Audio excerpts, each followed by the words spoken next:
Pronto. Boa tarde, tudo bem, pessoal?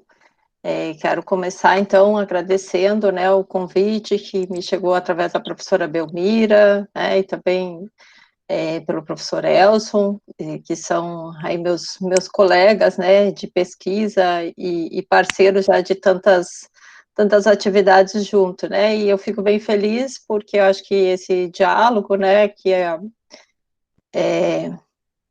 a gente pode estabelecer aqui hoje, também cada vez mais aproxima, né, as nossas instituições, os nossos programas, né, e a partir disso também a gente pode ir vislumbrando outros trabalhos, né, a gente acabou de realizar aí o CEPLEV, que, né, nós contamos seria do pessoal aí do UFAL, então, a professora Lídia, né, a professora Elson, é um prazer, tá?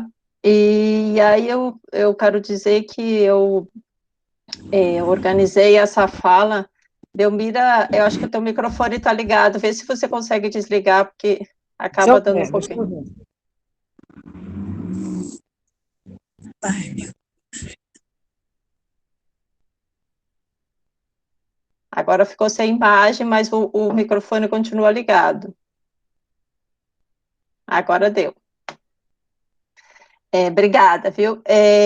E assim, eu, né, pensei nesse, até disse isso pro Elson, não pensei numa conferência, ou, né, mas numa fala assim, a partir de questões, né, sobre as quais eu tenho refletido ultimamente, e para que a gente possa, né, dialogar. Então, são questões aí também, algumas ainda em aberto, que, né, eu comecei a pensar e que tem a ver com temáticas que eu tenho me dedicado mais ultimamente, né? Agora, até ouvindo a apresentação do Diego, eu me dei conta de que eu preciso atualizar as informações do Lattes, né? Porque tem algumas coisas, por exemplo, o GEPAD, eu não participo mais, eu, né, acabei de concluir o meu pós-doc na Unicamp e tem que colocar essa informação. E um pouco do que eu trago aqui também tem a ver, né, com as reflexões sobre o pós-doc. E aí eu quero dizer que essas reflexões que eu trago aqui, elas têm a ver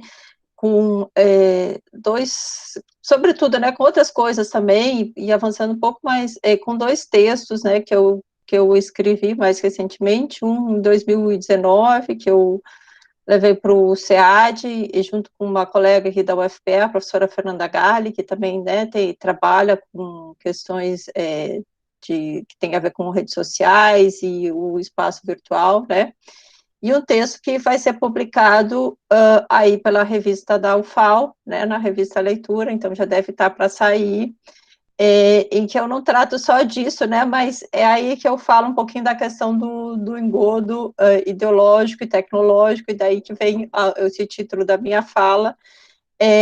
Então, partindo um pouco das reflexões desse texto, né, que eu vou trazer algumas coisas para vocês hoje, e para pensar, nesse caso específico, né, eu pensei essas, não sei se eu diria noções, mas enfim, né, que eu chamei assim, engodo tecnológico, ou seja, um engodo ideológico, eu estou partindo, né, do Peixe, que fala de engodo ideológico, mas para pensar, né, essa questão do engodo tecnológico, eu trago nesse texto, mas que eu entendo, né, que eu acho que a gente pode pensar também para outros corpos, né, pensando nessa relação com essas materialidades, né, ou melhor dizendo, com essas discursividades online, né, porque assim, tem uma coisa que tem me preocupado bastante ultimamente, né,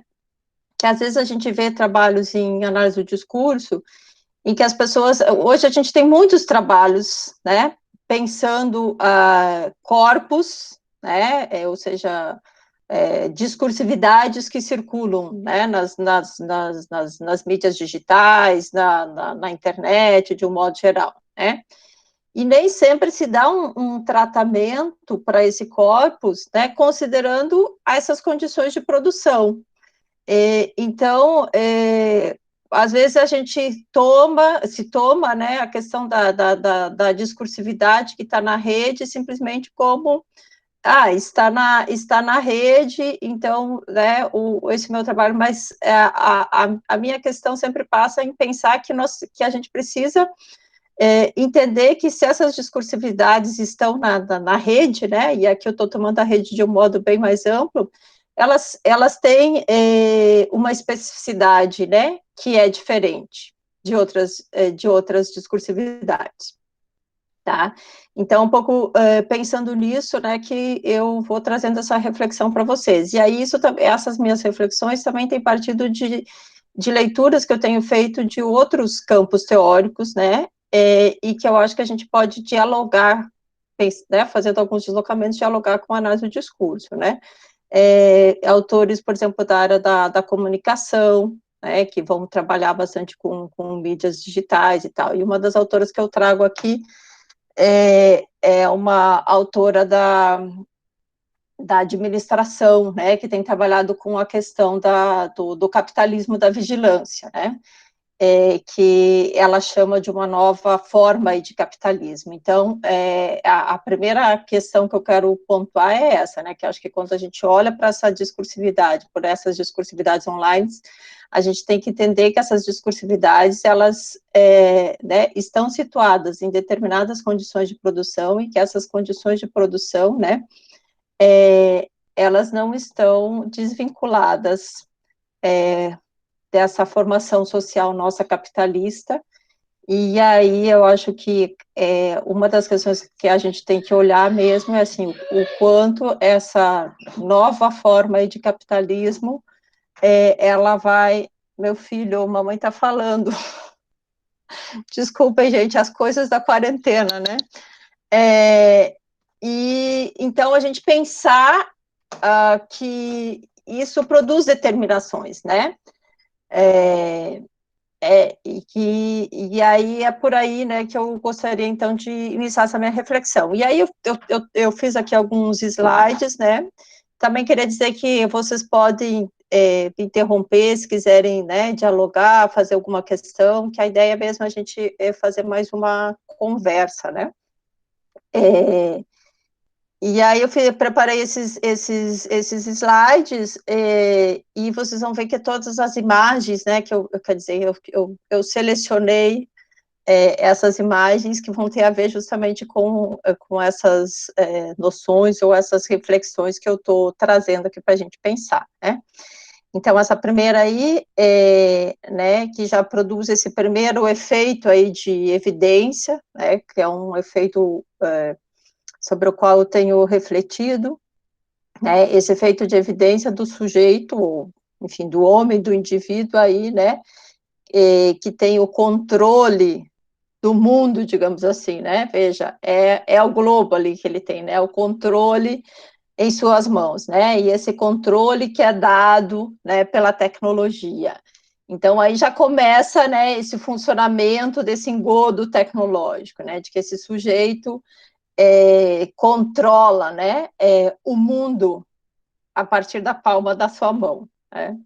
Essa é a ideia um pouco, certo? Então, eu vou passar aqui agora, então, e eu quero, né, começar essa reflexão partindo aí de 3 citações do Pechet, né? As 2 primeiras que estão em Semântica e Discurso, né? Eu estou citando aí uma edição de 2009, e a outra que é daquele texto, foi propaganda mesmo que você disse, né, que foi traduzido mais recentemente, mas salvo o melhor juízo, eu acho que ele é de 79, a edição original, né.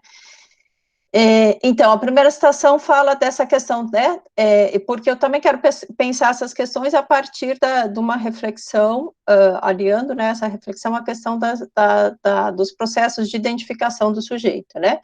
Então, o sujeito se identifica consigo mesmo e simultaneamente com o outro, né, esse outro com o minúsculo, né, e aí é quando o Peixe vai fazendo aquela distinção entre o sujeito com S maiúsculo e com S minúsculo, né, no qual se reconhece numa mistura, né, surpreendente de absurdo e de evidência, e de retorno do estranho no familiar, né.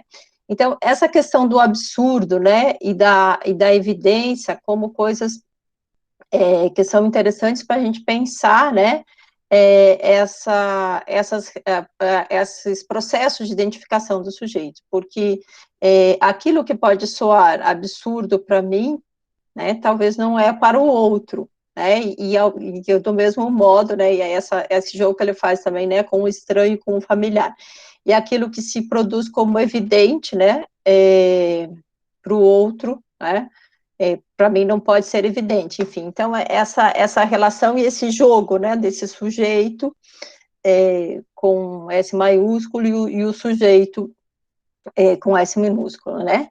Depois a outra citação que o Peixe vai dizer o seguinte, que é quando então ele vai falar de engodo, né, e na verdade essa única passagem do Semântica e Discurso, até fui buscar agora novamente, mas é a única passagem que eu identifiquei, né, que ele usa esse termo engodo, né, mas ele fala então desse desdobramento do sujeito como tomada de consciência de seus objetos, né, como uma reduplicação da identificação, né, precisamente na medida em que ele designa, ou seja, esse desdobramento designa o engodo dessa impossível construção da exterioridade no próprio interior do sujeito, né? Quer dizer, isso tem a ver com a questão do engodo, então, ideológico, isso que fica apagado, né, para o sujeito, essa exterioridade que o constitui, mas que está apagada para o sujeito, né,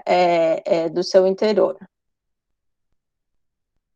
Sim, Fábio, essa citação, o Fábio está perguntando aqui, essa citação do estranho no familiar, na verdade, o Peixe está trazendo do Freud, né? Tens razão, assim, é porque eu peguei lá direto o Peixe, mas é uma referência que ele faz ao Freud, exatamente.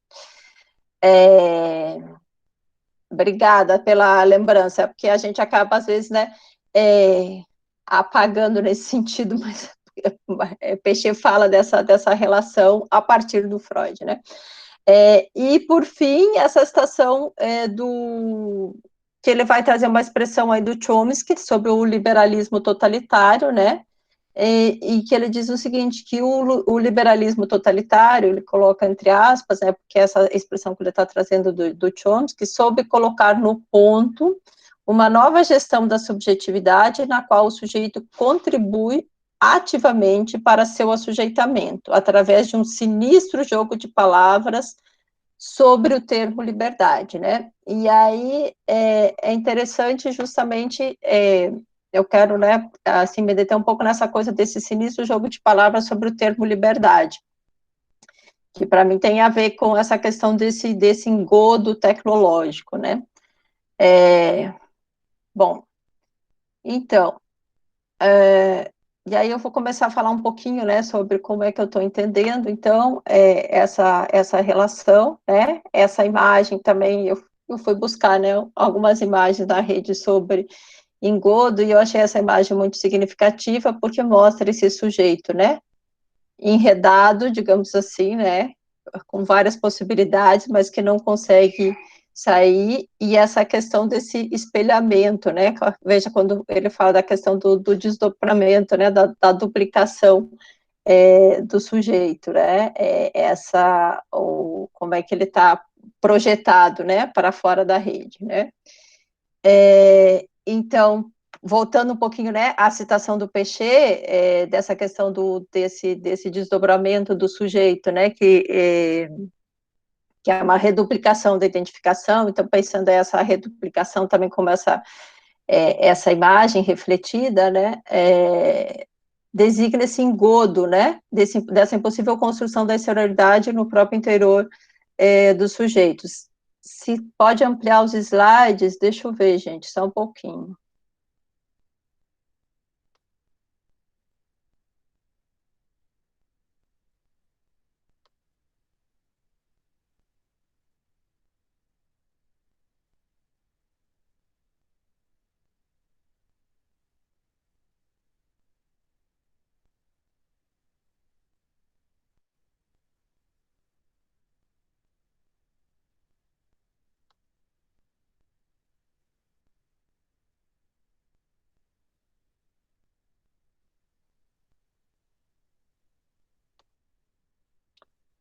Eu não sei dizer por que ele está aparecendo assim, porque ele não era para aparecer a tela cheia, né?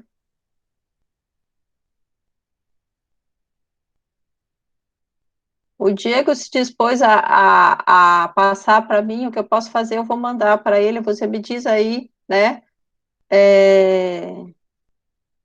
o teu e-mail que eu te mando, porque aí a gente pode, aqui eu não tô vendo essa possibilidade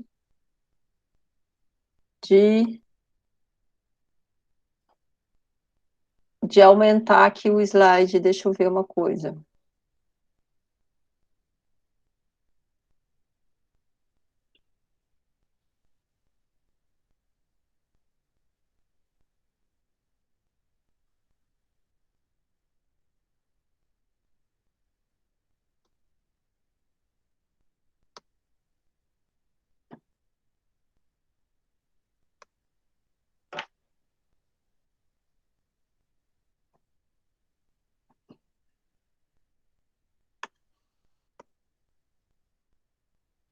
Diego, você me manda, por favor, o teu e-mail para eu colocar, que aí você passa para mim, que aí eu acho que consegue resolver essa questão. Prefere Realmente ele não está pelo WhatsApp, ficando professora?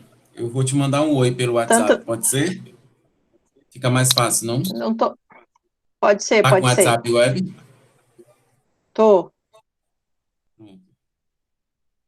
desculpa aí.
Tô achando aqui o arquivo, tá? Só um pouquinho. Tá.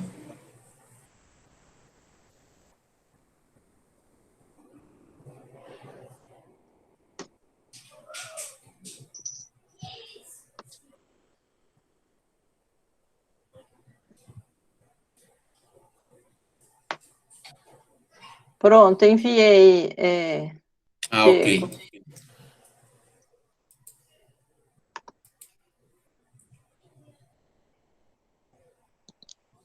Eu fico com a tela maior também, fica melhor. Deixa eu apresentar aqui.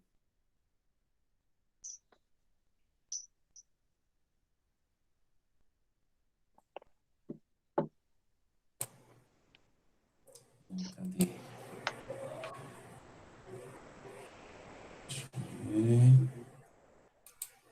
Aqui.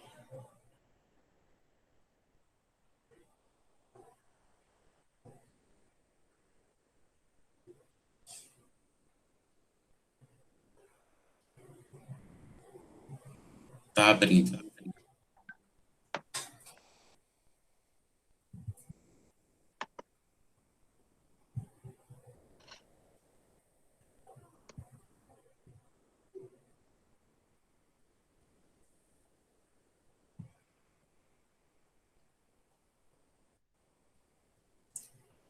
Estão conseguindo ver?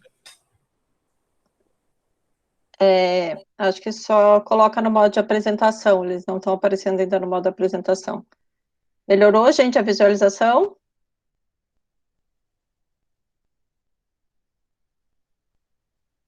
Tá melhor?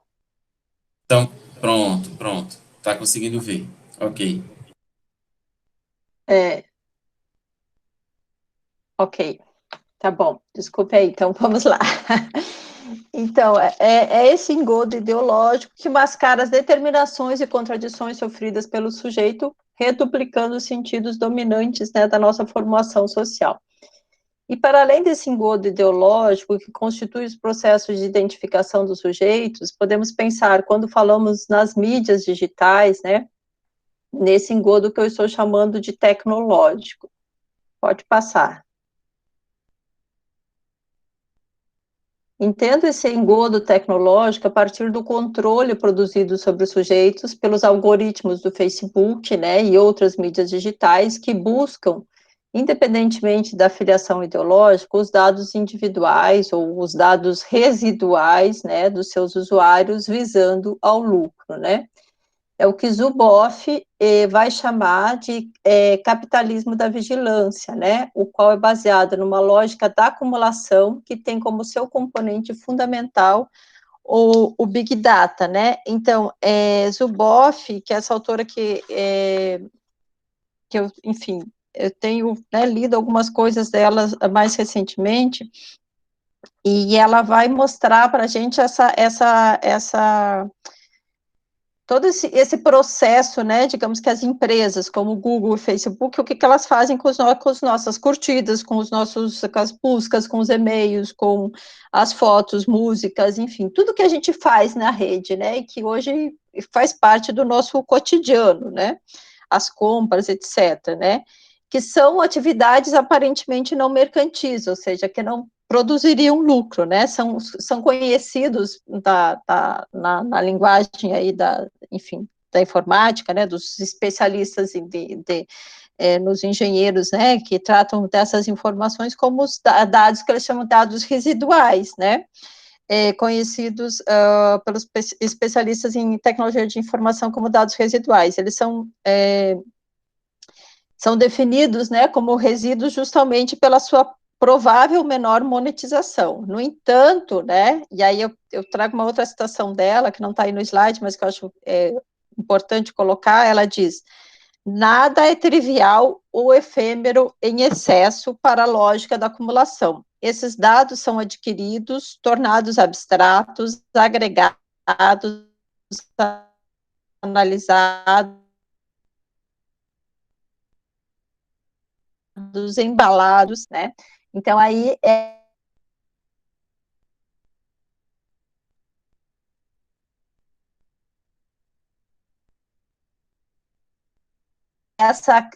vem essa questão da uma nova, a gente deve observar isso, eu achei uma coisa interessante, né, e que eu acho que a gente pode dialogar, né, pensando a partir da análise que o Big Data não é um elemento, enfim, que deve ser tomado simplesmente como um objeto, ou um efeito, ou uma capacidade tecnológica, mas que o Big Data tem origem no social, e é ali que devemos encontrá-lo e estudá-lo. Então, ela pensa nessa questão do Big Data a partir dessa perspectiva do social, né? E aí, por isso que eu achei interessante o modo como ela vai trabalhar com isso, né? Para mostrar que sim, esse material, né? Esses dados, eles produzem efeitos no social e têm origem no social, e é a partir, né, dessa lógica, porque às vezes se olha muito para esse dado só de uma lógica do ponto de vista da técnica, né, ou de uma lógica mesmo do algoritmo, enfim, aquela coisa que é bem, né, das exatas, e ela olha para isso pensando, né, de uma perspectiva do social. Pode passar.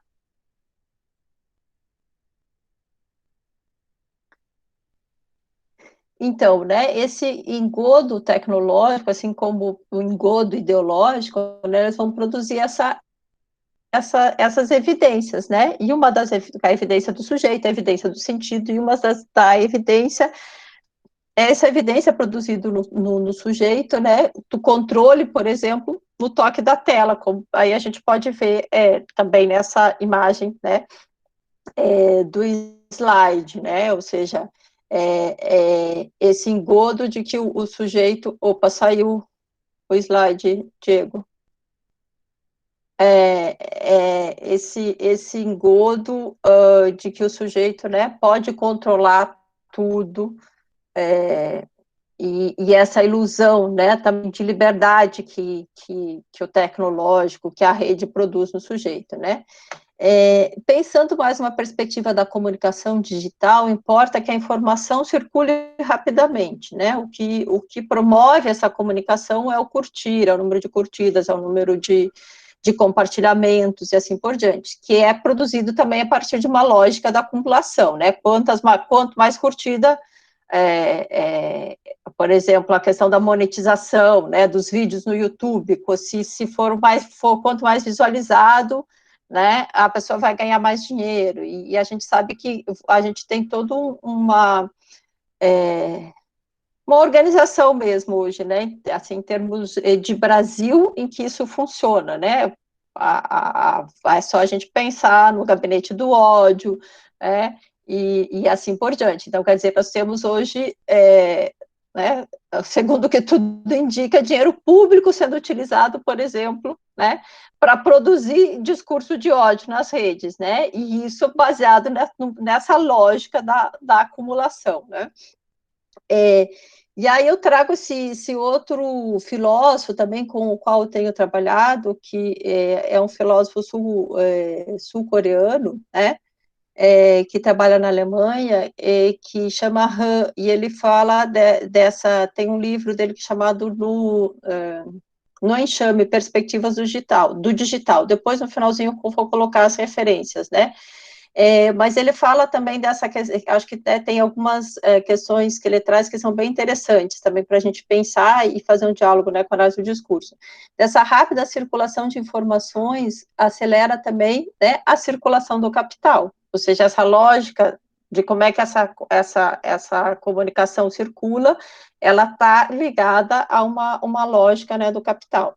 Então, o objetivo é sempre acumular seguidores, curtidas, compartilhamentos, hashtags, etc. E aí eu vou também só trazer mais algumas coisas desse autor para a gente pensar um pouquinho, que também aí não está no slide, né? Então, a partir dessa lógica da acumulação, que é o modelo de negócio usado, por exemplo, pelo Facebook, mas também, né, por outras redes, o pensamento dá lugar ao cálculo. Isso aí eu estou falando a partir do Hans, né? O nós dá lugar a um eu individual, sujeito da competência, da eficiência. Ele que fala desse sujeito da competência, da eficiência, né? Então, na pressão pelas supostas transparência e liberdade individual, o sujeito caça informações, transforma-se em projeto. O importante, diz ele, né, e aí eu estou citando, é com cada clique conquistar uma presa. Assim, seguindo essa linha argumentativa, né, o autor afirma que mídias sociais como o Facebook são mídias narcisistas, né, verdadeiras máquinas de egos narcisistas, né, mas ele vai além, quando vai dizer, que aí eu estou citando, né, ele diz, o projeto para o qual o sujeito se liberta, tem a ver com aquela citação do Peixe lá foi propaganda mesmo que você disse, a partir da noção de, agora não me lembro qual que ele traz do Chomsky, né? O projeto, e aí o Han vai dizer o seguinte, não, acho que não tem problema, depois eu retomo aqui, o projeto para o qual o sujeito se liberta se mostra hoje ele mesmo como figura de coação, ele desdobra a coação na forma do desempenho, da auto-otimização e da autoexploração. Isso é uma citação desse filósofo.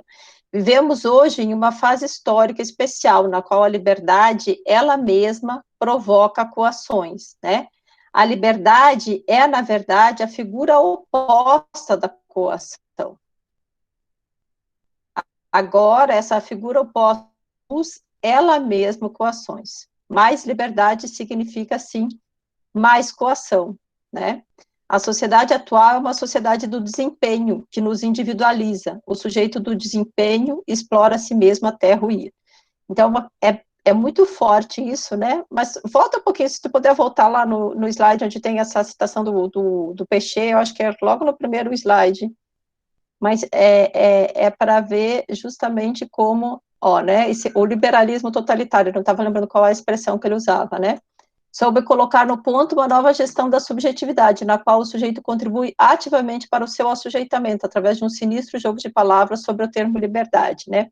Esse sujeito, quando o Han diz esse sujeito do desempenho que explora a si mesmo até ruir, né?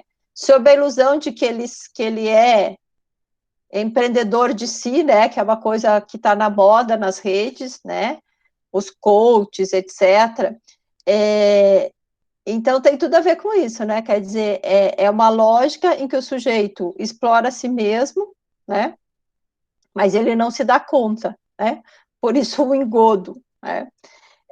Pode voltar agora para o próximo slide, e aí ele... Isso, é isso aí mesmo. Então, o engodo tecnológico, né, ele vai aliciar o sujeito, entregando a promessa de sucesso, de liberdade, né, de livre escolha, e apagando, ao mesmo tempo, os efeitos próprios do discurso neoliberal, da autoexposição e da autoexploração a que esses sujeitos estão submetidos, né. Segundo o Han, o controle, o protocolamento total e sem lacunas da vida, né, que produz essa ilusão de liberdade. Aí eu vou ler também uma outra citação dele que eu acho que é bem interessante, que ele diz assim: os habitantes do panóptico digital não são prisioneiros, eles vivem na ilusão de liberdade. Eles abastecem o panóptico digital com informações que eles emitem e expõem voluntariamente. A autoexposição é mais eficiente do que a exposição por meio de outro. Aí reside um paralelo com a autoexploração. A autoexploração é mais eficiente do que a exploração por outro, porque ela é acompanhada do sentimento de liberdade. Então, o sujeito se autoexplora, mas ele, né, nessa ilusão de liberdade, e aí, quer dizer, é justamente a partir dessa ilusão, desse sentimento de liberdade, né, que se forja, isso que eu tenho chamado desse eu individualizante nas redes, né, eu pensei nisso a partir desse corpus do meu pós-doc, que eram as mulheres eleitoras de Bolsonaro, mas eu acho que a gente pode pensar nesse processo, né, e pensando aí os processos de identificação do sujeito a partir de muitos outros corpos também, né, como a gente tem produzido esses eus individualizantes na rede. Eu tive uma aluna que fez doutorado comigo, que analisou os blogs blogs, o Instagram, né, na verdade, não é o blog, ela trabalhou com o Instagram de blogueiras fitness, né, então, assim, e ela trabalhou com essa noção do empreendedorismo de si, né, então, que é justamente esse sujeito do qual o Han fala, né, esse sujeito que se autoexplora, mas que, né, ele imagina como está aí nessa imagem, né, que ele está subindo, né? Olha o gráfico aí, ou seja, ele está no topo, né? E tudo, claro, a partir, né, dessa lógica do capital, tá? Então, pode passar. E, evidentemente, esses engodos, né? E eu estou centrando mais aqui no tecnológico, mas o ideológico acho que a gente já conhece mais, mas eu entendo sempre estou entendendo que eles se produzem aí nesse enlace, né, esses dois engodos, né, e eles vão produzir, então, efeitos, né, no sujeito e nesses processos de identificação do sujeito. Então, produz justamente esse deslocamento de um nós coletivo para um eu individualizante, né, o Han, nessa citação que eu acabei de ler, fala dessa questão desse eu, dessas mídias, né, como narcísicas, ou seja, então ele diz, a gente não produz mais nós, né, agora, daqui a pouquinho eu vou ler uma outra citação dele que fala disso, né, então esse deslocamento é produzido, né, a partir desse enlace entre os engodos ideológico e tecnológico, e isso produz efeitos, né, também sobre a nossa democracia, a desideologização, né, a despolitização, como se isso fosse possível. Então, assim, eu preciso produzir um discurso que pregue a desideologização de gênero, por exemplo, né, quando a própria ideologia de gênero foi algo, né, que foi criado como se isso não fosse ideológico, né, enfim, hoje a gente houve o tempo inteiro, né? Por exemplo, o discurso, a mídia, né, repetindo que há uma ala ideológica no governo e uma ala militar no governo, né? Como se fosse possível que a ala militar não fosse ideológica, mas isso é um discurso, né? Que vai produzindo esse efeito de desideologização, né? As imagens aí também mostram, né? Esse sujeito individual, né, quase máquina, que está ao lado do outro, mas o outro não importa, né? O que importa é o eu.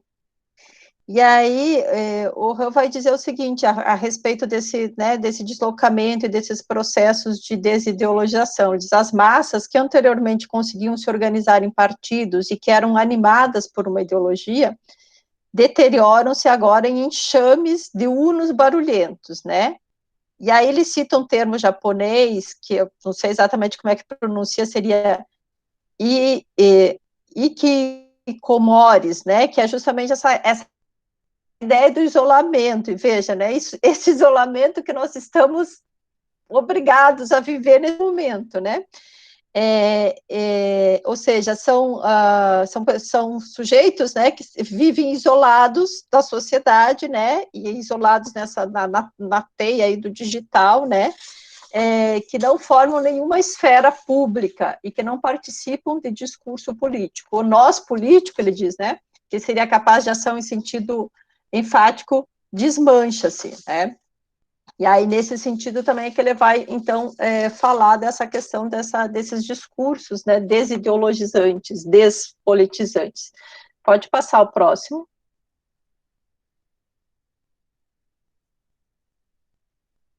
E aí também, quer dizer, então isso produz efeitos no social, quando você pensa, por exemplo, nesses processos de desideologização, né, de despolitização, e também vai produzir efeitos nesse engajamento e nos processos de identificação do sujeito, né? E aí aqui eu escolhi uma imagem, né, que fala disso, dessa questão, desse discurso, por exemplo, sobre é preciso combater a ideologia de gênero pregada pelo PT nas escolas, né, e coisas desse tipo. E aí essa imagem dessa mulher segurando o cartaz quando da vinda da Judite, né, de lacinho cor-de-rosa, né, com as criancinhas ali, cada um segurando, né, destruir identidade, sonho, né, Judite, ou seja, o sonho da Judite Butler seria destruir a identidade sexual dos seus filhos, né, mas, na verdade, quanto mais esse sujeito se pensa livre, desengajado e que produz um discurso desideologizante ou contra, por exemplo, a ideologia do gênero, né, mais ele está sob o efeito desses engodos, né, mais ele está coagido, programado, engajado a uma ideologia e a uma verdade, né, mais ele reproduz de forma perversa o discurso da ideologia neoliberal, mas também discursos racistas, machistas e opressores, né? E aí eu me lembro desse corpus que eu analisei no pós-doc, né, em que você tem as mulheres, né, assim, negando a luta do movimento feminista, as mulheres, por exemplo, uma mulher negra, né, ou seja, falando desse lugar de opressor, sendo que é um sujeito que pertence à classe do oprimido, né? Então, produz, né, esse jogo, esses efeitos no engajamento dos processos de identificação. Pode passar. E aí eu digo, né, então é um engajamento que se revela cruel, porque muitas vezes esse lugar de opressor, né, do opressor é reproduzido pelo oprimido. Então, ouvir um negro, né, produzindo discurso racista, né, ouvir a mulher produzindo um discurso machista, né, e assim por diante. Então, uma que desemboca, né, nessa lógica perversa desse capitalismo da vigilância. Pode passar. Então, e aí a gente pode pensar também não só, né, mas em outros efeitos, ou como esses dados são manipulados, né, e aí eu trago aqui um professor da UFPB, Araújo, uma citação que ele fala dessa questão das formas de dominação ideológica, que ele diz hoje, cada vez mais, elas são tecnológicas, né, então você já não tem mais como desvincular essa questão do ideológico, né, com o tecnológico, e o tecnológico aí produzindo também, né, essas formas de dominação ideológica. Determinados pela lógica do capital, os algoritmos transformam os dados dos sujeitos da rede em mercadoria, em lucro, né, que Zuboff diz sobre o que as empresas fazem com esses nossos dados. É porque quando entra alguém, né, sai o slide. Enfim, aí também eu trago, a partir de uma colega nossa, né, que tem trabalhado muito com essas questões das discursividades online, né, ou do discurso digital, que é a professora Cristiane Dias, né, e ela vai dizer isso, né, que esse dado algoritmo, então, está na base, por um lado, né, do digital e dos processos de individuação do sujeito, né, então, quando aí ele fala dessa questão, né, do sujeito que é individuado, né, pelo Estado, a gente poderia pensar que hoje o tecnológico aí é uma dessas formas de individuação, né, desse sujeito. E, por outro, dos procedimentos discursivos e dos dispositivos de poder que determinam o mundo e os processos de identificação. Isso quem diz é a Cristiane Dias. Pode passar. E aí, agora, eu vou pensar um pouco nesses processos ainda de identificação, né, pensando nessa relação de usuário a sujeito, né, e trazendo um pouco uma reflexão que eu e Fernanda Galli, né, começamos a pensar no texto do SEAD, que a gente apresentou em 2019, né, e, enfim, que a gente ainda está elaborando, mas eu acho que é interessante, né, algumas questões aí para se pensar.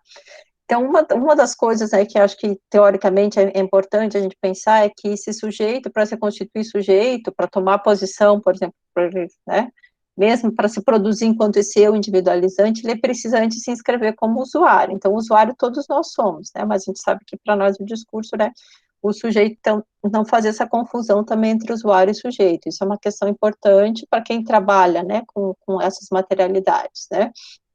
E aí a gente traz uma discussão lá da Juliana Silveira sobre a questão do efeito de rumor, né, nas redes, esse efeito de humor como uma das formas de reapropriação ou apropriação que os sujeitos ordinários fazem de espetáculo político midiático, né, buscam assim, e aí já um texto mais recente que ela escreveu com o Guilherme Adorno em 2019, né, mas esses sujeitos ordinários, então, buscam um modo de fazer parte do processo de construção dos sentidos ainda não estabilizados, ou buscando desestabilizar versões advindas de campos hegemônicos, como o midiático ou a política. E aí, pode passar. Quer dizer, a partir dessa, né, discussão, eles propõem, então, pensar a própria prática do compartilhamento como um efeito rumor, né, já que esse efeito rumor, normatiza a relação dos sujeitos com a informação, mas também abre possibilidades para a partilha ou compartilhar de sentidos outros, um modo outro de lançamento social, né. Mas o que a gente entende a partir dessa reflexão que eles fazem, né, que o que funciona nesses processos de compartilhamento nas redes não é simplesmente o efeito rumor, né, mas as tomadas de posição do sujeito. Então, o sujeito não pode, né, estar excluído aí desse processo, né, já que para que o efeito rumor se produza, é preciso que o sujeito se inscreva de algum modo, né, seja pela formulação e pela replicação. E aí, como eu disse, é uma coisa que a gente começou a pensar, se nessa relação, por exemplo, há uma diferença entre replicar e formular para esses sujeitos, né, que estão compartilhando conteúdo nas redes. Pode passar. E aí eu trago aqui uma citação da professora Betânia Mariani, de um texto que o texto acho que chama, eu não me lembro bem o título do texto, mas está na referência no final, mas em que ela trabalha com o que ela chama dessas discursividades prêt-à-porter, né, que seriam justamente essas discursividades que circulam no nosso cotidiano e que nós, o tempo todo, estamos compartilhando, né, repassando, etc. e tal, né, e tanto que esse nome, né, numa tradução aí do francês, a gente poderia dizer, quer dizer, é essa discursividade que está pronta para o consumo, e que muitas vezes ela diz isso no texto, né? Ela é repassada sem que o sujeito produza uma reflexão ou pense sobre isso, né? Às vezes é um efeito cola, né? E esse efeito cola que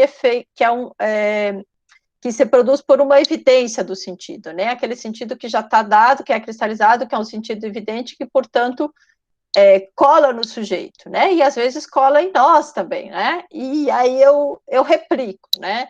Então é um pouco disso que a gente está pensando, que tem uma diferença entre se replicar assim de forma mais imediata e produzir identificação nas redes, né? Então, essas discursividades pré-Tiaporté são repassadas, né, reproduzidas nas redes, produzidas nas redes sociais, e têm sua eficácia ao colocar em circulação de determinados sentidos que podem produzir aderência, né? Ou seja, um colamento a determinados sentidos já sob o efeito da evidência. Então, esse sentido, né, que eu já tomo como evidente, eu acho que isso é interessante também para a gente pensar, por exemplo, nos processos das fake news, né? O sujeito adere assim, meio que de forma imediata àquele sentido, né, sem se perguntar de onde veio, etc., e sai replicando, né? Então, nesse sentido, esse efeito cola que produz essa aderência, né? Enfim, e aí esse compartilhamento, né, às vezes se dá, você tem aí outras materialidades, né, o curtir, a carinho, o emoji, o coraçãozinho, né, que acompanham, e que muitas vezes, assim, é meio que automático, né, o sujeito vai lá, alguém postou alguma coisa, vai dar lá o coraçãozinho, né, então, esse efeito mais imediato, né, ele é uma identificação, claro que eu acho, a gente sempre pensa que tem aí já um processo, né, ideológico, ou seja, o sujeito ele já está atravessado pelo ideológico, né, bom, pode passar, mas aí, a partir disso, o que a gente, né, tem pensado justamente numa diferença, né, entre aderir e identificar-se, né, aderir ou identificar-se. O sujeito internauta, então, vai se submeter. Aí, nesse caso desse texto, a gente trabalhou com as hashtags, né, essa hashtag como uma estrutura de linguagem, né, o próprio símbolo da cerquilha, que representa um modo singular de inscrição dos sujeitos nas redes, né, uma forma de reunir discursos, por exemplo, sobre um mesmo tema, mas que, embora tenha esse objetivo, acaba produzindo um efeito muito disperso, porque, né, essa coisa de você aderir às hashtags, isso aí replicando, produz também, às vezes, na maioria das vezes, né, uma dispersão aí grande de discursos e mesmo de sentidos, né. O efeito, então, portanto, que se produz é difuso, né, do ponto de vista da circulação, mas também pelo modo como o sujeito internauta se inscreve na rede, né, ao curtir, comentar, compartilhar as hashtags. Então, a nossa hipótese, né, que a gente formulou nesse texto, como eu disse, também é uma reflexão inicial, que ainda a gente precisa amadurecer, mas é que quando o sujeito formula, né, então ele vai produzir, por exemplo, ele formula a hashtag, né, ele vai produzir essa identificação e produz um efeito, então, de singularidade, né, enquanto que esse sujeito que só replica, ele adere a esse sentido, né, que já está dado como evidente, ele replica e vai produzir um efeito, né, mais de universalidade, certo? E, assim, a gente não tem muita certeza ainda, mas eu quis trazer também para a discussão, mas há um tempo já tenho me incomodado com isso, porque eu acho que a gente precisa pensar aí que na rede funcionam coisas diferentes, né? Que esse simplesmente sai, por exemplo, replicando conteúdos, é diferente de processos, a gente não entende que essa questão da formulação, da aderência, ela esteja desvinculada do ideológico, não é isso, né? Mas talvez o sujeito, por exemplo, antes de identificar se ele adere, né? Ou então ele só adere. Enfim, são questões que a gente está pensando, né? Bem realmente uma reflexão que a gente traz para para ouvir também as reflexões, ouvir os colegas, né, a partir de outras questões aí que são colocadas. Pode passar. Bom, eu acho que essa era a última. Aí a gente tem aí as referências, né, todas as que eu citei, tá aí, né, o texto do Guilherme Adorno e da Juliana da Silveira, esse texto do professor Wes Araújo, né, da ideologia na era digital, da Cristiane Dias, esse texto meu e da Fernanda, esse texto do Han, né, que chama No Enxame, Perspectivas do Digital, e tem mais um slide ainda, né, esse texto da Mariane, ó, Discursividades pré-Tapaucté, né, funcionamento de fake news e processo de identificação, depois os textos do Peixe, e esse texto da Zuboff, que está nesse livro Tecnopolíticas da Vigilância, né, Perspectivas da Margem, e que são autores da área da comunicação, que têm pensado sobre isso. Então, agora eu deixo, abro para escutá-los.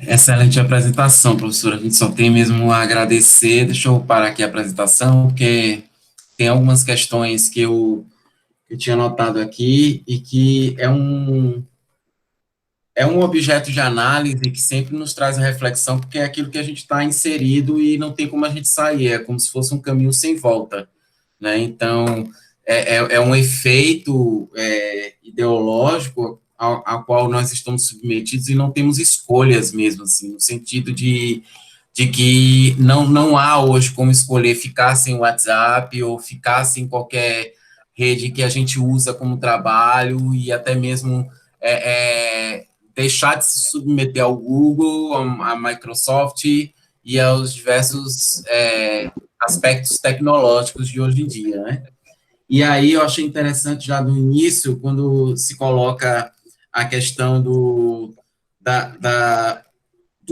próprio capitalismo de vigilância, né, que se traz da Juliana, e a ideia de que esse capitalismo de vigilância, uma forma, digamos assim, mais evoluída, no sentido de que não só o controle das nossas escolhas não é nosso, como também as escolhas são feitas por uma empresa, por uma entidade que também não é física, né? É algo tão maior, quando a gente vê naquele documentário da Netflix, Dilemas da Rede, que quando a gente assiste, a gente termina de assistir assustado, né? Como a ideia de liberdade mudou, né? Eu tenho a liberdade de compartilhar isso daqui ou não, mas eu vi, e quando se trata de YouTube, o ver já representa algoritmo para aquele grupo.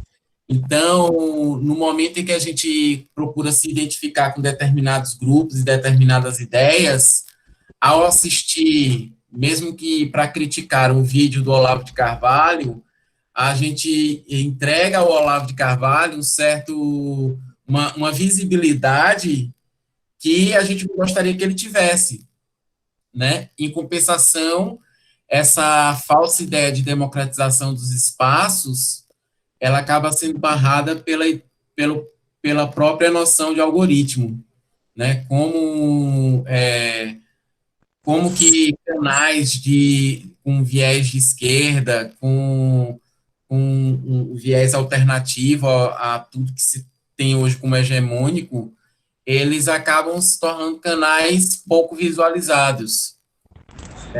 E eles não estão no topo das referências quando a gente vai fazer qualquer pesquisa, né?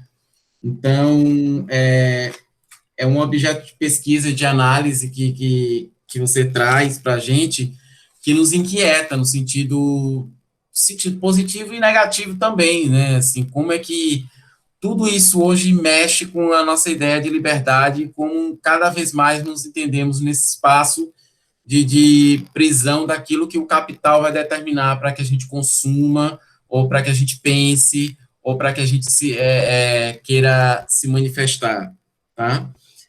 Eu vou abrir espaço agora para as inscrições. Depois tenho também algo a falar. Tem a primeira a professora Belmira, que já está levantando o dedinho aqui, já, para falar. E depois da professora Belmira, deixa eu ver aqui. Aí eu vejo no chat aqui quem vai querer falar mais, tá certo? Posso? Pode, professora. Evandra, muito obrigado, gostei demais. Estou com a cabeça aqui a mil, pensando a mil. Muito obrigado para a nossa, né? Para nossa linha, você ter feito essa coisa, dessa forma. Eu acho que foi muito boa. Queria colocar duas questões que me fizeram pensar mais, né? Muitas outras tem, mas aí não vou fazer todas. A ideia de vigilância e controle. Né? A vigilância efetivamente é um controle. E me lembrou aquele livro 1984, né? Isso. É só a vigilância e o controle. E a outra questão que eu queria colocar é a questão da liberdade, né? Que hoje, às vezes, na verdade, está ligada à ideia de individualismo, né? É uma nômade, né? É aquela que a liberdade é minha, eu quero para mim, os outros, a gente vai. E aí eu fico pensando nisso também em relação à concorrência. Porque cada vez mais a nossa sociedade e a ideologia faz com que todo mundo vire concorrente, né? Mesmo eu fiz um texto agora do GTDIS, que eu mandei, em que eu coloco essa questão, quer dizer,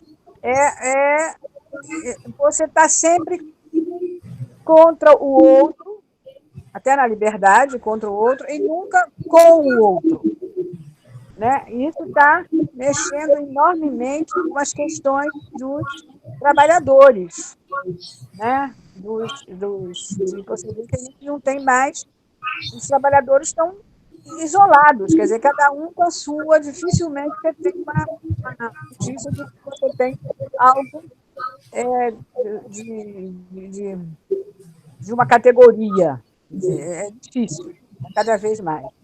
Mas tem uma outra coisa que eu queria colocar, né? Sim, a ideia, a coisa do usuário e do sujeito. Queria que você falasse um pouco mais, porque eu achei muito interessante também. E desculpe se eu falei demais, mas porque eu adorei.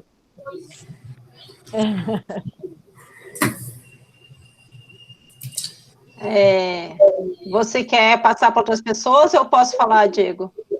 Não pode falar, porque aí a gente vai juntando aqui, aí depois eu passo para outro bloco, então. Pode ser? Sim, claro. Bom, obrigada pelas colocações, né? Eu acho que, assim, é isso mesmo. Belmira, se tu puder desligar teu microfone, dá um pouquinho de retorno, vou te pedir essa gentileza aqui. Pronto. Ok. E eu acho, assim, todas são questões. Cada vez mais que eu mergulho nessas coisas, às vezes eu fico assim, pensando como a gente vai sair disso, né? Porque assim, eu não vislumbro muita saída, né? Porque cada vez mais parece que a gente está realmente submetido, né, a essa vigilância que está com certeza ligada, né, ao controle e que né, por isso essa autora, ela diz isso, né, é uma nova forma de capitalismo, né, então o capitalismo hoje está funcionando, né, a partir das redes, e quanto mais né, a gente tem essa nova forma de capitalismo aí, nessa lógica, né, da acumulação funcionando, mas a gente está produzindo essa individualização, né, essa coisa de que, bom, o que o outro pensa não importa, né, se eu estiver bem, né, não interessa o outro. Então, produz, como ele diz aqui, uma falsa, o Huff diz isso, né, de uma forma interessante, quer dizer, é uma falsa coletividade, na verdade, essa que as redes produzem, né, é um falso engajamento, né, porque parece que o sujeito está engajado em causas, e aí o Diego fala, por exemplo, de como é que a gente consegue furar isso, né, me parece que a gente só consegue produzir alguma coisa para desestabilizar essa ordem, ou pelo menos para produzir sentidos de resistência, que claro que a gente tem as vozes, né, distoantes, enfim, outras coisas sendo produzidas nas redes, mas a gente só consegue produzir algum efeito quando a gente entra nessa lógica da acumulação, né? Então, por exemplo, canais por exemplo, de esquerda, né, que tem mais seguidores são aqueles que já trabalham com contribuição também, com membro, né?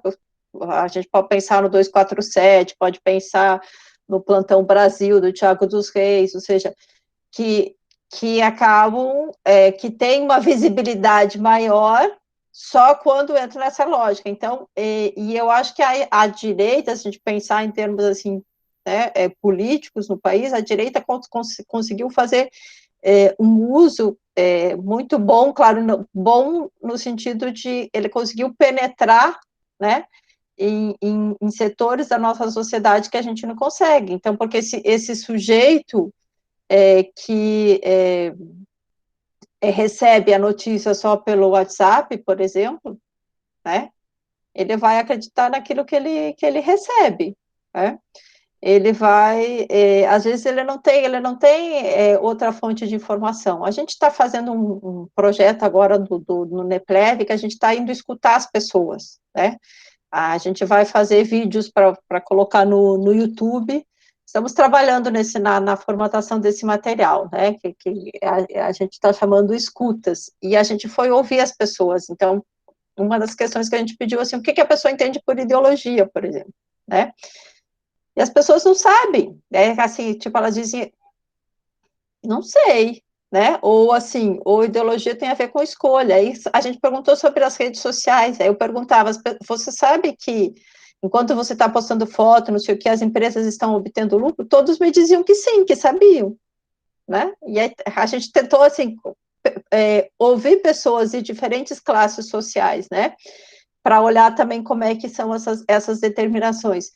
Eles não sabem muito como funciona, mas eles sabem que as empresas estão usando os dados, né? Mas, ao mesmo tempo, eles dizem assim, não, mas eu não me vejo, né, em usar as redes sociais hoje. Eu não me vejo nas redes para trabalhar. Então, assim, por isso que eu digo, é uma lógica tão perversa, né? Quer dizer que o capital vai engendrando isso a ponto de o sujeito se sentir mesmo obrigado, né, àquele uso. É como hoje nós estamos, né, assujeitados a isso, quer dizer, ou a gente se assujeita a isso, ou a gente não trabalha, né? Então, isso, né? Enfim, eu realmente fico pensando, eu não sei muito como a gente sai disso, né? Bom, e aí, quando a Belmira fala da concorrência, sim, né? E aí a pessoa vai justamente, né, tem a concorrência aí, por isso eu preciso que o meu tenha mais curtidas, que eu tenho, né? E aí, mais uma vez, a lógica da acumulação, ou seja, essa nova forma de capitalismo aí funcionando, né? Eu fico pensando, a gente ter consciência, refletir sobre isso, e, né, estar discutindo, talvez seja um primeiro passo, né? Porque é importante, né? Sobre essa discussão entre usuário e sujeito, até foi uma coisa que surgiu na mesa assim, eu já pensei um pouco nisso antes, mas nunca escrevi, né? E a a gente surgiu um pouco na mesa de sexta-feira, a Lídia, que está aí, deve lembrar, né, Fernanda Galli trouxe isso, quer dizer, quando a gente está olhando para essas discursividades das redes, a gente não está olhando mais para o usuário, né, a gente está olhando ali para essa materialidade. Agora, assim, é o que eu tenho pensado, eu acho que me parece que funciona, né, mas, enfim, são questões que eu acho que a gente tem que elaborar. Mas antes de esse sujeito tomar posição, ele precisa se inscrever, né? Ou seja, ele é um sujeito usuário. Eu já pensei um pouco isso a partir do EAD, né? Dos alunos à distância, no ensino à distância. Como esse aluno, por exemplo, para se colocar na posição de aluno, ele precisa estar determinado por né, essa lógica mesmo da máquina, né? Quer dizer, eu preciso me inscrever, eu preciso colocar ali a senha. Então, isso é um movimento, digamos, que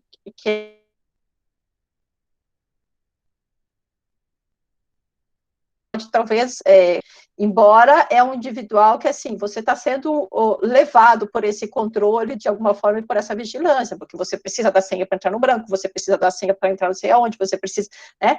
Então, aí seria o usuário, né, se inscrevendo, e aí talvez a gente pudesse fazer uma relação, não sei, estou pensando um pouquinho a partir da tua questão agora, né, mas talvez pudesse fazer essa relação entre esse usuário como esse sujeito, indivíduo mesmo, né, e talvez pensando na relação lá, a ideologia interpela o indivíduo em sujeito, né, e já começa um processo de interpelação aí, porque esse inscrever-se, né, esse ser usuário já passa por um processo de interpelação, quer dizer, é esse dado algoritmo que individua, né, esse sujeito também, usuário, mas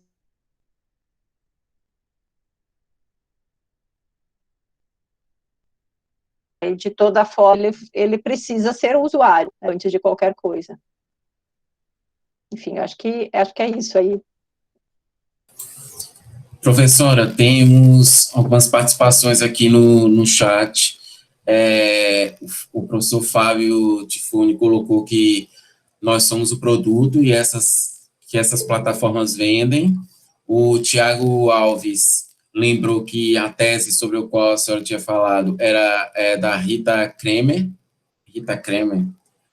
Isso. Rita Kremer. Isso.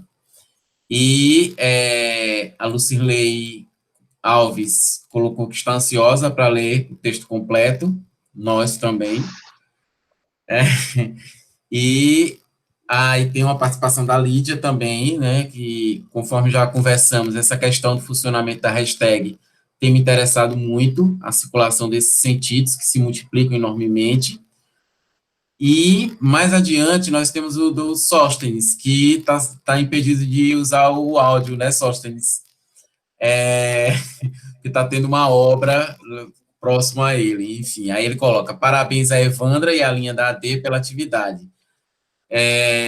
Não poderia ligar o microfone, porque estou com uma obra em casa e o barulho pode incomodar. Evandra, suas reflexões são muito pertinentes, e eu fico pensando sobre a AD 69, vendo nas proposições do Peixe elementos para talvez recuperar e avançar no momento atual. Algumas reflexões da Pavot também me parecem pertinentes. Eu não sei se a pronúncia de Pavot é assim, é Pavot, né? Em francês. É isso, acho. Pronto, ótimo. Aí a Maria Alcione Gonçalves da Costa coloca assim, que reflexão importante. Fiquei aqui pensando na relação usuário-sujeito, que a senhora falou agora há pouco, especialmente nos indivíduos, crianças e jovens, que nasceram imersos no mundo digital e que têm suas identidades construídas para o virtual. Gostaria de ouvir mais sobre o que a Evandra pensa sobre essa relação. E Lucilei colocou capital social, o Gilson Silva fez uma fórmula aqui, assim, usuário mais sujeito igual autoria, e o professor Fábio quer fazer uma pergunta. Eu queria agradecer O Fábio quer falar agora? Não sei, se você quiser responder eles, depois eu falo. Responder a esse bloco e depois o professor Fábio. Pode ser? Oi? Desculpa. Responder a esse bloco anterior e depois a fala do professor Fábio? Pode ser? Pode ser. Pronto. Eu adorei aqui com os meus, são todos meus orientandos ou ex-orientandos, né? Maria Alcione, minha ex-orientanda de doutorado, o Gilson, atual doutorando, o Luci também, eles me fizeram umas questões super simples, assim, de responder, eu vou devolver para eles. Mas, enfim, eu vou tentar pensar alguma coisa aqui. Eu vou falar um pouquinho, Sóstenes, eu queria saber o que exatamente que você está pensando. Você está pensando na questão das formações imaginárias, por exemplo, do Peixe. Eu queria entender o que você está pensando especificamente da DB69 em relação a isso que eu trago, né? Depois, se você quiser digitar ou se quiser abrir o barulho.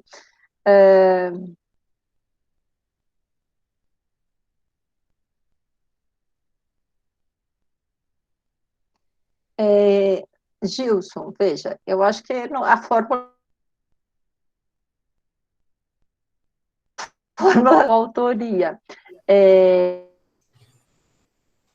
Professora Evandra, tá tendo tá travando, não sei se para os outros também Ele tá. faz o sujeito do usuário. Oi? Tá travando um pouco, logo quando a senhora começou a falar da pergunta do Gilson, aí travou um pouco a sua fala.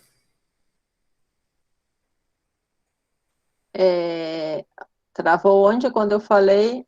Quando começou a falar sobre... Tá melhor agora, gente? Agora tá. Estão me ouvindo bem agora? Agora sim, sim. Estamos ouvindo. Bom, eu vou voltar. Sóstenes, o Sóstenes colocou aqui a questão das formações imaginárias e o digital.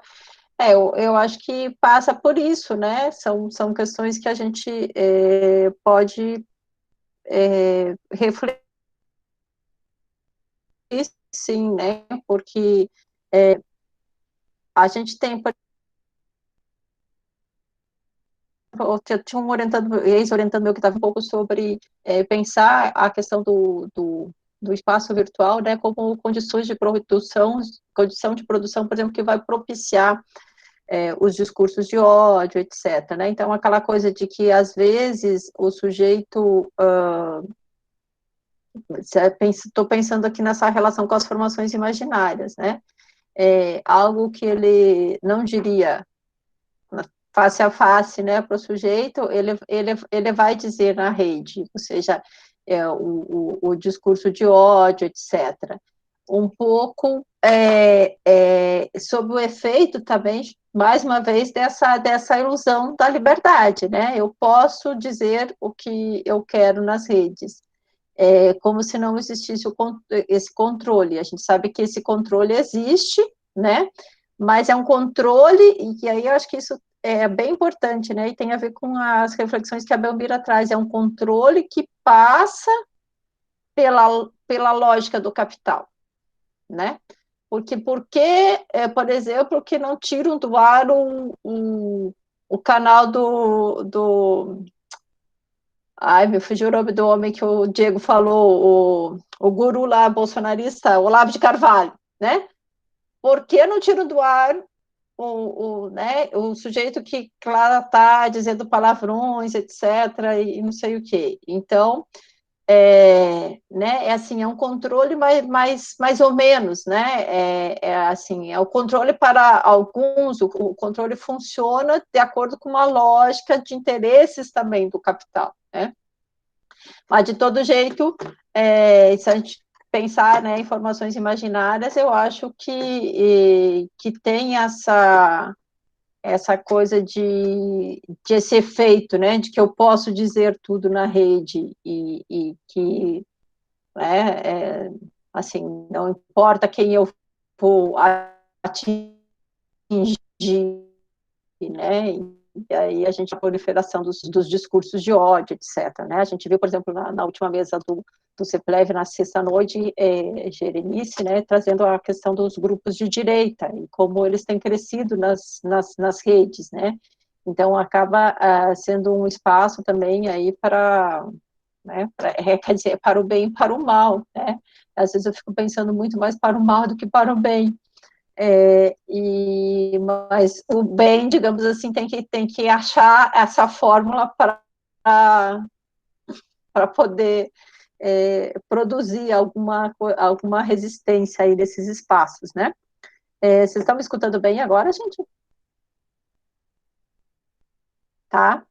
Bom, então, voltando, assim, eu acho que o que eu posso falar é isso nesse momento, sabe, só assim, mais claro, eu acho que são questões que a gente pode, né, pensar mais.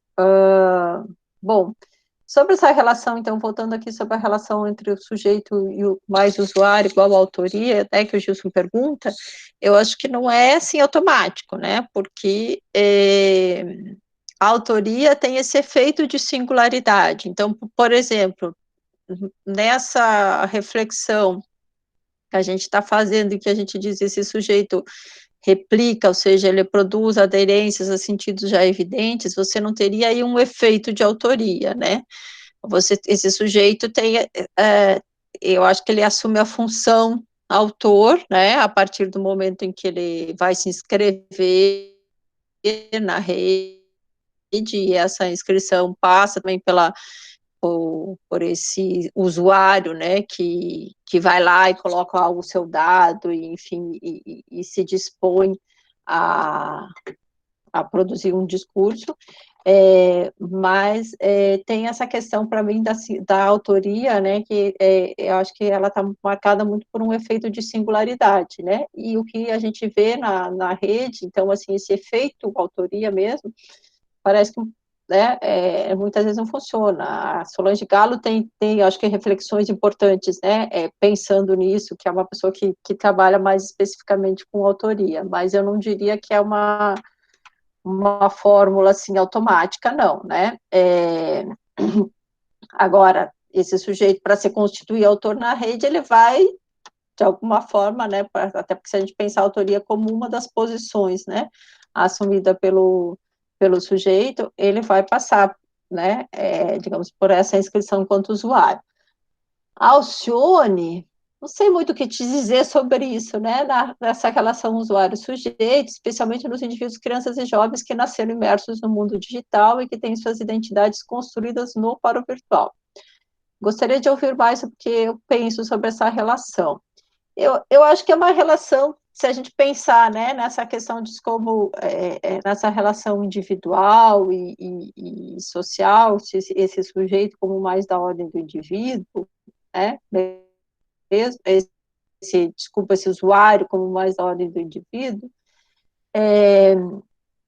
evidentemente você tem uma diferença aí, né, porque essas crianças, esses jovens, eles já nasceram, né, nesse mundo, e a gente se debate, digamos, com esse mundo, e às vezes ainda, né, produzindo esse certo estranhamento aí, né, o estranho no familiar lá do Freud, mas,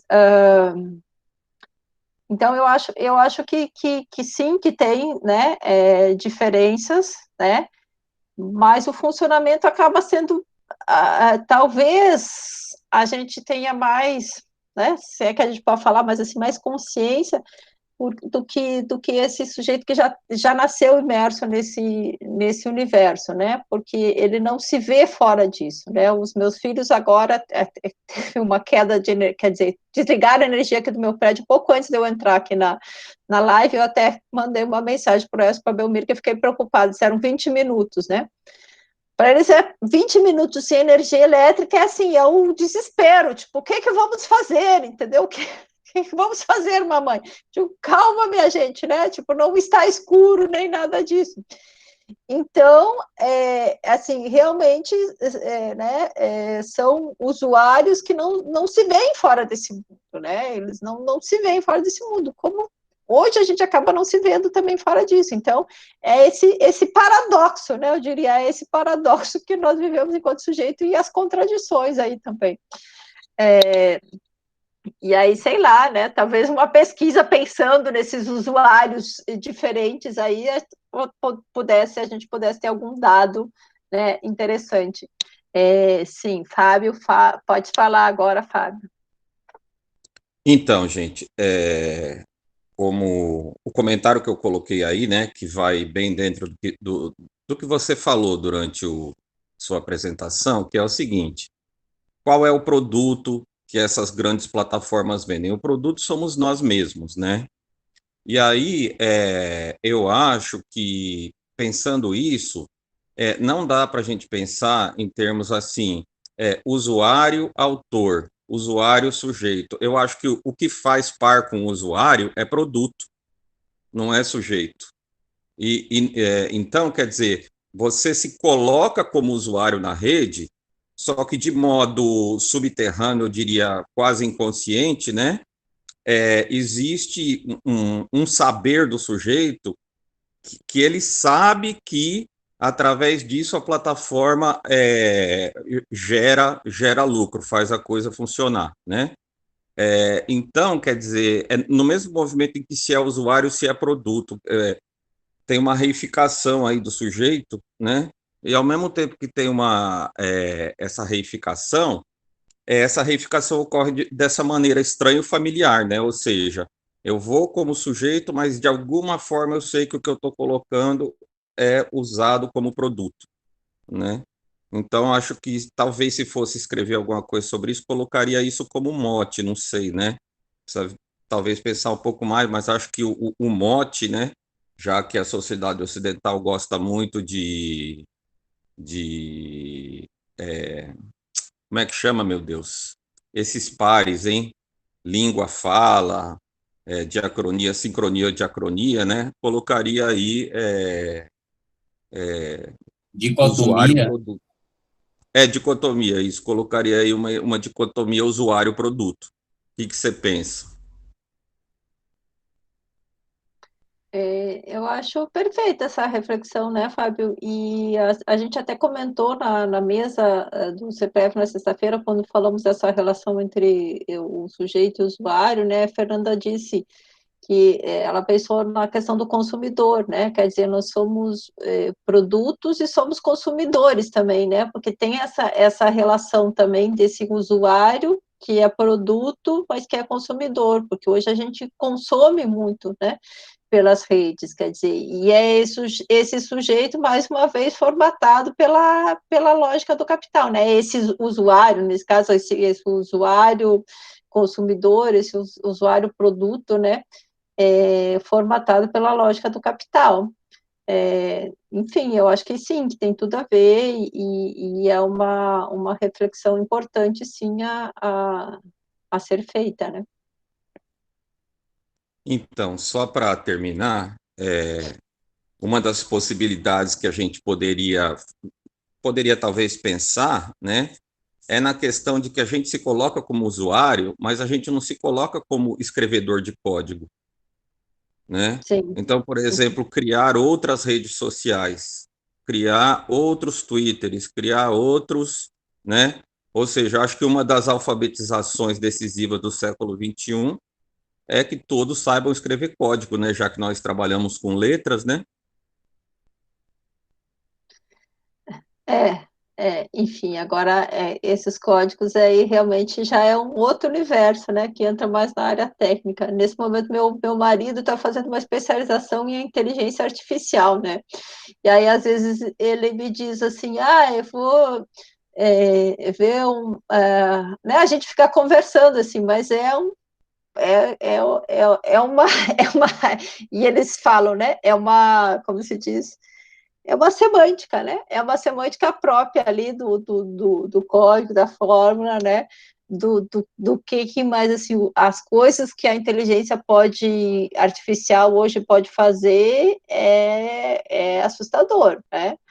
É realmente assustador, e talvez pensando na questão da Alcione, né, por exemplo, para os meus filhos não seja tão assustador, né, porque para eles, porque passa por esse processo também da naturalização, né, quer dizer, é isso que vai se produzindo como natural, no final das contas, para a gente, para esse sujeito dessa, né, dessa sociedade aí, dessa nova forma do capital, né? Esse capital pela lógica da acumulação,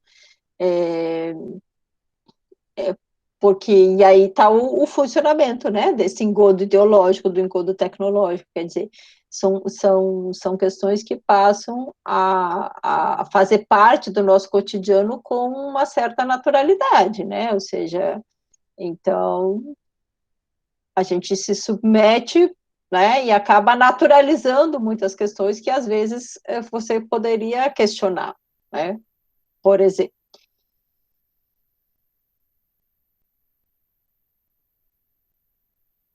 Acho que tinha uma questão da Lídia também, né, sobre as hashtags.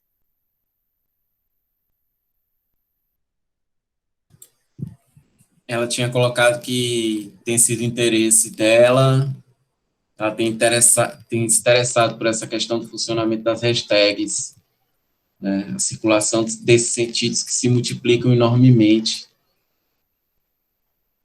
Isso. Porque a hashtag produzindo esse efeito, né, assim, difuso, mas ao mesmo tempo, como é que o sujeito, que a nossa questão, por exemplo, e da Fernanda, quando a gente trabalhou com essa relação entre aderência e identificação, passava pela questão das hashtags, né? Como é que esse sujeito passa a utilizar, né, digamos assim, ele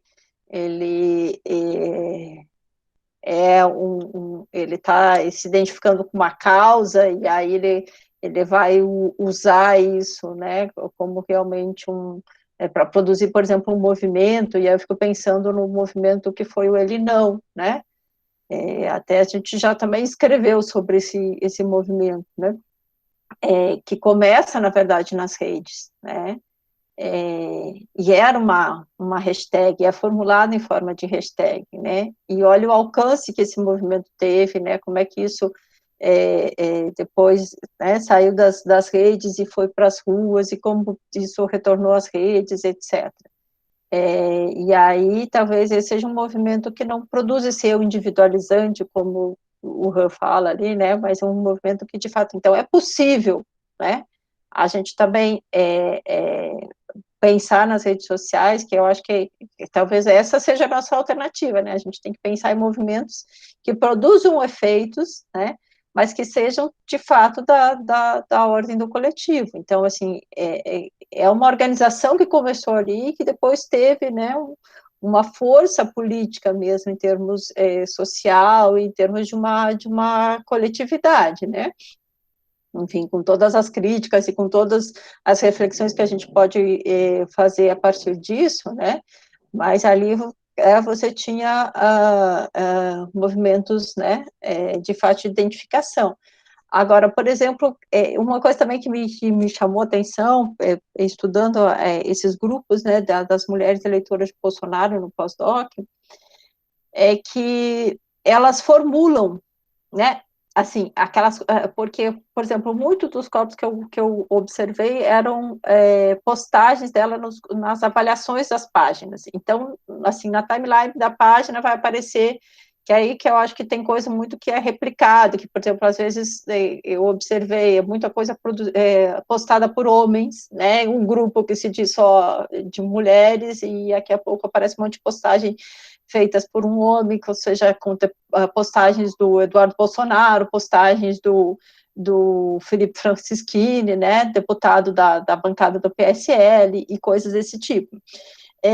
Mas as formulações, né, que eu analiso, em que elas dizem sou mulher, né, e fazem toda a coisa de enaltecer o Bolsonaro, etc., e reproduzir, né, esse discurso machista de modo muito forte, e também um discurso individualizante, né, tanto que elas não dizem somos mulheres, elas dizem sou mulher, né, isso estava produzido lá, né, postado pelas mulheres mesmo nas páginas, nas avaliações das páginas, sobre tudo, sabe? Então, por isso que eu tenho entendido que tem uma diferença aí entre esse sujeito que formula, digamos, o que vai lá e faz um comentário, né, que às vezes a gente diz assim, que a gente deveria estar mais, por exemplo, comentando determinadas postagens, né, claro que a gente tem os robôs que funcionam aí também, enfim, mas, então é um outro funcionamento, né, isso assim que tem me intrigado, porque aí eu acho que você tem um outro movimento, né, replicando, por exemplo, a mesma mensagem, às vezes com algum erro de ortografia, por exemplo, e a gente consegue, ali não é às vezes com algum erro de ortografia, por exemplo, e a gente consegue observar que tem várias, né, mensagens, então, ali não é um sujeito usuário, mas é um usuário robô, e a gente já tem uma outra questão aí, né, pensando nessa relação do usuário. Mas é, de todo jeito, um robô que é programado, né, por um sujeito usuário. Então, mas me parece que aí a gente precisa pensar numa distinção mesmo em termos de funcionamento discursivo e dos efeitos, né, de sentido produzido, quando você tem algo, por exemplo, que é replicado por um robô, ou essa mulher que vai lá e que diz, né, posta lá na avaliação da página, sou mulher, né, sou Bolsonaro, enfim. E aí todas aquelas coisas, né, que elas dizem, que eu não quero repetir aqui, né, e repetem de forma insistente, e daí depois saem da rede, vão lá e fazem o outdoor e colocam na rua, né, mulheres com Bolsonaro, enfim, e todos os símbolos do patriotismo replicado, reproduzindo também esse discurso que está na rede. Então, aí tem uma ideologia, né, muito forte funcionando da sociedade patriarcal mesmo, né? O professor, também pensando a partir da fala do professor Fábio, hoje, podemos até pensar numa nova divisão do trabalho, de leitura e de usos e de compartilhamentos nas diferentes redes, né, dos espaços virtuais, por exemplo. E aí, quando ele falou da necessidade de uma alfabetização, eu pensei no letramento digital que a gente tem nas escolas hoje, e que eu acho que estão muito voltadas para o uso dessas plataformas, que quem diz e que quem determina não são aqueles que estão aprendendo, né? Então, a linguagem da programação ainda está muito restrita, né? E aí hoje a gente fala muito dos startups, ou das startups, que está muito em voga junto com os coaches, mas os startups são aquela coisa, né? Você tem uma ideia, e que muitas vezes quem sai como startup não é quem desenvolveu o aplicativo ou o programa, é quem pagou para que fosse desenvolvido aquele aplicativo e aquele programa, né? Então, teve a ideia, e alguém que conhece de programação, conhece a linguagem, consegue desenvolver aquele aplicativo ali, usar, como foi dito, os códigos, né, daquela programação ali. Então, essas posições, elas também acabam muito demarcadas, né? Como é que se eu continuo como usuário dessas redes, mas eu não vou ter o poder de dizer, ou de interromper, ou de interditar determinadas falas, quando eu não me aproprio dessa linguagem da programação, né?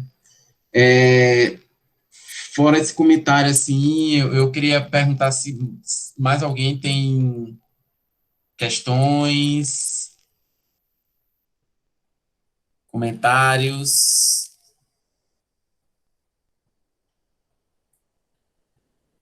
Eu tava também vendo alguma experiência de um grupo de trabalho meu, em que um professor replicou, compartilhou para a gente um monte de memes, e eram memes, assim, que comparavam os tempos, né, o passado com o presente. E dois me chamaram a atenção. Um era que tinha assim 1968, aí tinha um aluno entregando uma flor para a professora. 2018, um aluno impondo uma arma, né?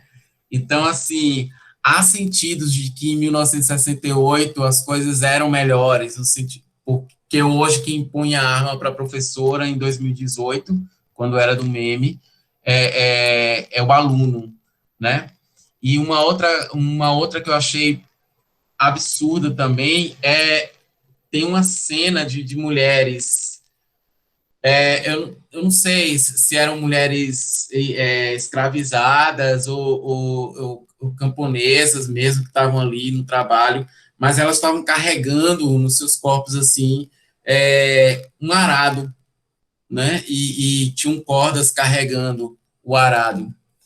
E hoje em dia, aí aparece hoje em dia as mulheres numa academia fazendo tipo um exercício com aquele elástico de pilates. Então, como se estivesse comparando, assim, tipo, você tem um trabalho braçal antigamente, né, e hoje é dessa forma.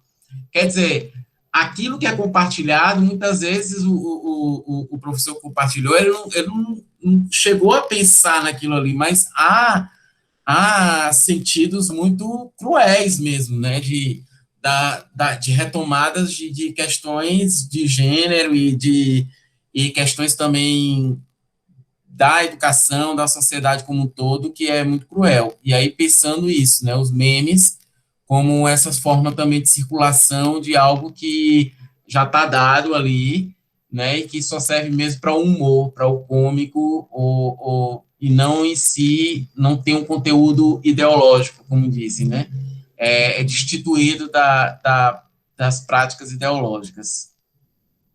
Bom,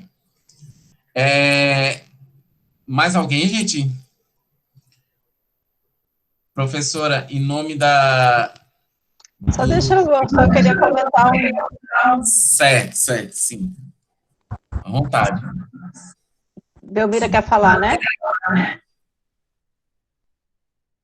Tá desligado, professora Belmira. Depois. Tá. Não, veja, Diego, eu só queria comentar, assim, a partir dessas questões que você vai trazendo, que eu acho que essa é uma contribuição que a análise do discurso, né, pode dar, porque eu agora, na banca da seleção de doutorado, né, lendo os projetos da seleção, então a linha que nós mais tínhamos projetos era na linha 4, que é a nossa linha de ensino, né, e aí, assim, eu fiquei muito impressionada como a gente tinha, entendeu? Milhões de projetos falando do letramento digital, das novas tecnologias, que a escola precisa estar aberta, porque a escola não pode mais viver no século passado, porque as novas tecnologias estão aí, né? Os nossos filhos nasceram, né? São nativos digitais, etc, etc. Só que assim, uma leitura absolutamente inocente das novas tecnologias, entendeu? Uma leitura absolutamente, assim, como se as novas tecnologias, essa que está ali nas imagens que eu coloquei no slide, né, que o sujeito tem um mundo nas mãos a partir da tecnologia. Então, eu acho que está precisando, a gente, né, pode fazer, por exemplo, uma formação nesse sentido, que os professores eles precisam olhar para a questão das novas tecnologias de um outro modo. Então, você não pode achar, entendeu, que as novas tecnologias, enfim, o mundo, o universo digital, como a grande salvação da escola e que vai resolver todos os problemas, né? Assim como eu fiquei muito irritada, porque também, assim, todo mundo que trazia questões da BNCC, a BNCC é o melhor né, documento do mundo, a oitava maravilha do mundo. Gente, cadê né, a criticidade, ou seja, essa leitura para desconstruir esse sentido evidente, né? Então, assim, eu acho que, nesse sentido, a gente, enquanto nesse discurso, a gente tem um papel, né, e acho que a gente consegue fazer bem, né, quer dizer, você precisa desconstruir essas evidências, você tem que mostrar essa lógica perversa, né, do capital funcionando aí na questão das redes, porque senão, qual é o sentido, né? Eu e Fabielle falando, né? Qual é o sentido? O que a escola vai ensinar para o meu filho que ele já não sabe, por exemplo, em relação ao uso, né, do smartphone, de não sei o que, não sei o que.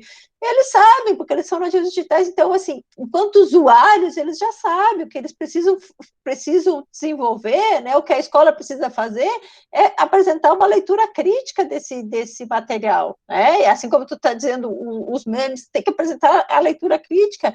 Então, claro, é importante que se tenha reflexão, mas não pode tomar a reflexão, né, olhando para esse letramento digital de uma maneira como salvadora, né, porque às vezes me parece que é um discurso muito assim, né, as novas tecnologias vão salvar a escola, né, o professor precisa... E, às vezes, a gente não consegue nem utilizar, né, porque, por exemplo, a nossa realidade nas universidades é como é que a gente faz uso na sala de aula, por exemplo? É difícil, né, porque a gente não tem, às vezes, acesso mesmo, né, ao material físico, então, precisamos fazer outras reflexões, né, não é essa, assim, da coisa que está dada, e aí a gente tem que entrar nisso porque está na moda, digamos, né, acho que é um pouco por aí.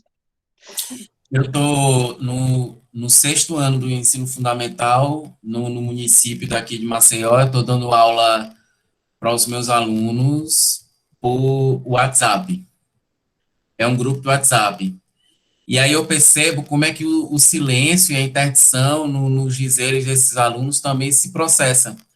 Porque no grupo é proibido postar figurinhas, é proibido postar emojis durante a aula, e muitas vezes nós, professores, ainda colocamos assim, gente, olha, a gente vai postar um texto agora, vocês vão ler em silêncio, porque já está condicionada a ideia de que a zoada, o barulho, o ruído é a partir da escrita agora, né? Então eles ficam mandando áudios assim.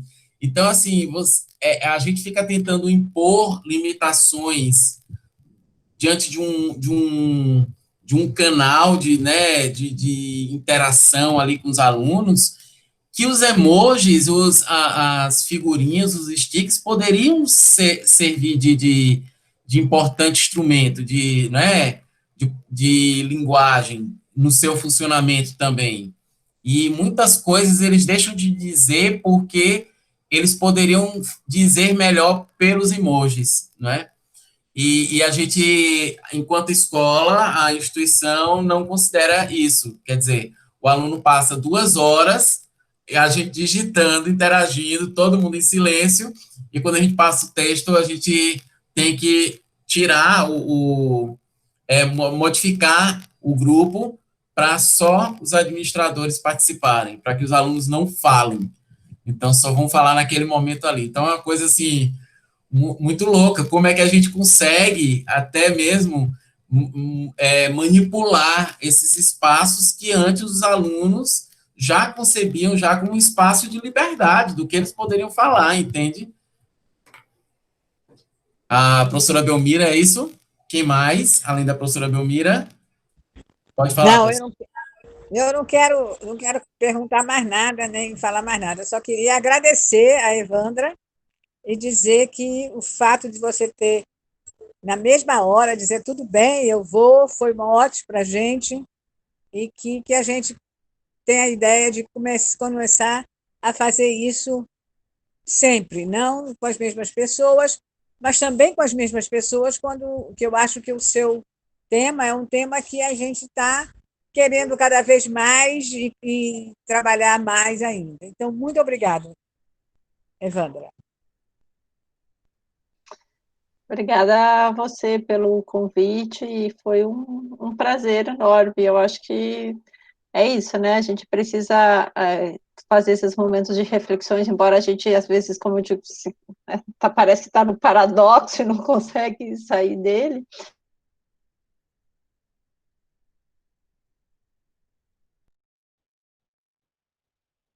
Assim, tomar essa posição enquanto analista de discurso, que a gente tem o que dizer sobre as novas tecnologias, mas não é para dizer que elas são a oitava maravilha do mundo, né? Mas sim para mostrar uma lógica de um funcionamento, aí, como eu digo, perverso, né?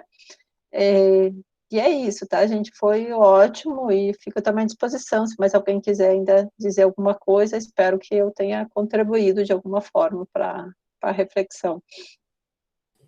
Realmente só agradecer em nome do PPGLL, em nome do GEDON, do GRADE, em nome da linha de pesquisa nossa aqui. Nós temos, nós somos muito privilegiados do fato de termos essa parceria com a UFPE, com os professores do programa de pós-graduação em letras da UFPE, e uma parceria contigo, né, professora Evandra, sempre presente nos eventos, e sempre disponível para todos nós aqui. Acredito que os nossos professores daqui também estão disponíveis para vocês da UFPE. Nós temos hoje a participação, acabou de sair o professor Fábio, né, de Sergipe, que foi também muito bacana a participação dele aqui. E é isso, gente. Essa foi a nossa última edição desse ano, né, do Debate em Discurso. Uma possibilidade que talvez presencialmente a gente não faria, né, mas que é uma forma também da gente se conectar e da gente estar juntos nesse momento em que as nossas produções que já são solitárias, né, para que não fiquem mais solitárias ainda. Então, é sempre bom a gente se ver, mesmo que seja assim à distância, pelo Google Meet. E é isso. Eu quero desejar a todos que não for ver ainda, né, um bom resto de ano. Muito obrigado, professora Evandra. Muito obrigado e um grande abraço a todos e todas e todes. É isso, gente. Tchau. Obrigada, gente. Lembrando que vai estar disponível o nosso vídeo lá no YouTube, no canal do GEDON, tá certo? Aí agora, para ser bem blogueiro, você diz, acione o sininho das notificações. Inscreva, compartilhe, acione o sininho das A notificações. gente tem que se apropriar da sintaxe, da semântica. Lídia está querendo dizer alguma coisa aí, Lídia? Ela está mostrando o seu nativo digital ali. Compartilhe com os amigos o link no WhatsApp. Isso. Deu joinha. Foi ótimo, pessoal. Muito obrigada.